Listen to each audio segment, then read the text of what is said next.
Hey everyone, let's see. Okay, I just finished responding to all of your reflective journals, and I've also obviously responded to all of your letters of introduction, and I've already responded to all of your The Wall assignments. So you now have all the feedback you're going to get from me on week one. I have yet to look at any of the week two work, but let's see. Today is Wednesday night, which means you have posted your everyday use journal. You have hopefully replied to the everyday use journal, and you're beginning to unpack Garden of Forking Paths, the Jorge Luis Borges masterpiece that I can't wait to hear what you come up with. Um, I think we have a great group so far. We have about 18 of you are regular posters, so you're more or less completely up to date with the work. You've picked up the challenge to write a great deal. You've hit the ground running, and I find that it's been a blast. That you're writing well, you're engaging in terrific ways, and in your reflective journals, you're for the most part being very specific on whose work you're really enjoying, what insights you've gained, and how you feel about the class. And so, part of the reason I'm recording this is because many of you said that my first introductory video really helped.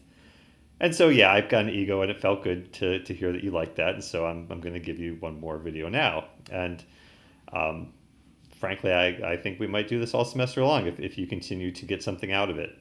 So I'm going to touch on two or three points that I think are worth mentioning based on some of the things that I've been thinking about and some of the things I've seen in your work.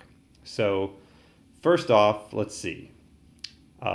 Many of you say that your goal is to work on your writing and get better with your writing, and that you hope you get a lot of feedback on how to become a better writer. And what I would say is that, in a nutshell, the best way to get better at your writing is to, first of all, write a great deal. Well, what do I mean by that? Well, for every assignment you have in this class, you have an opportunity to write what I would call a mini essay. A mini essay would be an essay with an introduction, body, and a conclusion. And so rather than sit down and bang out your journal and hit post, what I encourage you all to do is sit down, open up a notebook or Microsoft Word, and craft a response, and then revise your response so that you have an introduction, a body, and conclusion, that you have an argument you're making and supporting, and then ending. And so it feels like a mini essay. It feels like you have, as the writer, mastery over the material. The most frequent issue I saw in your journal work would be when you throw everything into one cramped paragraph and it just feels like you're just throwing it all out there at once. I think it's much better and much more effective to think about what it is you want to say and then how you're going to say it well and how you're going to support it. So that's the first piece. Second piece connected with that is, terrific thing about online classes is you get a whole lot of opportunity to read other students' writing, and you're going to find, sure enough, that some of these students in this class are really strong. So look at their work. Ask them questions. Ask them to give you feedback on your work. Note how they do it.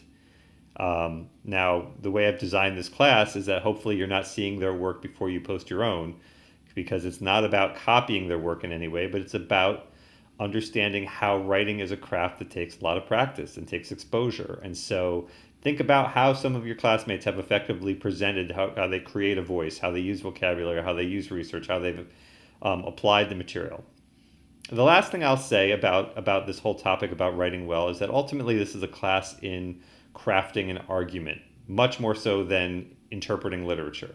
So while along the way, I certainly hope that you all get exposed to and develop skills in analyzing fiction, poetry, and drama, all of those have in common the idea of being able to write and support an argument-based paper in which you're going to make a claim and support it.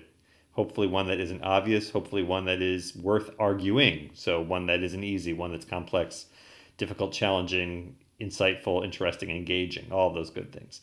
And so really, if you find yourself only throwing in obvious stuff just to fill a number of word requirement and hitting post, then there's not much I'm going to be able to do to help you improve as writers. And I trust that you have that voice within you that's going to say whether you're doing something hard or something easy, whether you're pushing a little further or playing it safe. I tend to reward those of you who try for more, who kind of go past the comfort zone. There's no one way of saying how to do that, but I would say that it's, it's certainly possible that as you grow in the short 14, 15-week semester that we have, it's going to be those times where you tried to say something new, where you said something you weren't sure about and then looked hard for evidence for it, where you took a chance, that you're going to feel your writing really grew, became most aflame. All right, so that's that whole piece, and I think that's probably enough for this video because it does take a long time to upload it to YouTube. So keep up the great work. I look forward to reading what you came up with, and as always, feel free to email me questions if you have things that need immediate answers. Otherwise, thanks for all your engagement, and I really do think that we have a special class this semester, so I hope that it all continues.